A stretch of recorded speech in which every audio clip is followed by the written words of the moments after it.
ഇന്ന് എനിക്കൊരു off day ആണ്. അപ്പോൾ ഇന്ന് എന്തെങ്കിലും സ്പെഷ്യലായിട്ട് കഴിക്കണമെന്ന് എനിക്ക് തോന്നി. അങ്ങനെ ഇന്ന് നന്നായിട്ട് ചോറ് കഴിക്കണമെന്നാണ് എൻ്റെ ആഗ്രഹം. അങ്ങനെ മുറ്റത്തിറങ്ങി നോക്കിയപ്പോൾ നമ്മുടെ വഴുതനത്തിൽ തന്നെ നിറയെ വഴുതനങ്ങ നിൽക്കുന്നത്. എന്നാൽ പിന്നെ അതൊക്കെ പറിച്ചെടുക്കാമെന്ന് വിചാരിച്ചു. അങ്ങനെ പറിച്ച് വൃത്തിയാക്കി കഴുകിയെടുത്ത് ഞാൻ അരിയാൻ തുടങ്ങി. ആദ്യമേ ഞാൻ കട്ടിംഗ് ബോർഡിൽ വെച്ച് വലിയ ഷോയൊക്കെ ഇട്ട് അരിഞ്ഞത് എനിക്കതങ്ങോട്ട് പറ്റുന്നില്ലായിരുന്നു. അങ്ങനെ ഞാൻ പിന്നെ ഓർത്ത് ഞാൻ സാധാരണ ഇങ്ങനെയാണ് അരിയുന്നത്, അതുപോലെ തന്നെ അരിഞ്ഞെടുക്കാമെന്ന്. അങ്ങനെ എല്ലാം അരിഞ്ഞ് കൂട്ടുന്നുണ്ട്.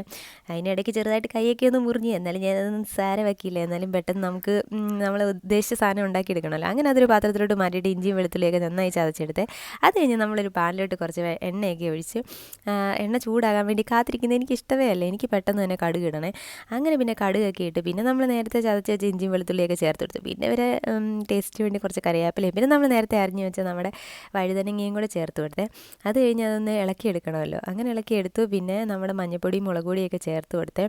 അങ്ങനെ ചേർത്ത് കൊടുത്താൽ അത് പിന്നെ ഇളക്കാൻ ഇച്ചിരി ബുദ്ധിമുട്ടാണ്. ആദ്യമേ നമ്മൾ കുറച്ച് ബുദ്ധിമുട്ടായിരിക്കും. പിന്നെ കുറച്ച് നമ്മുടെ കുരുമുളക് പൊടി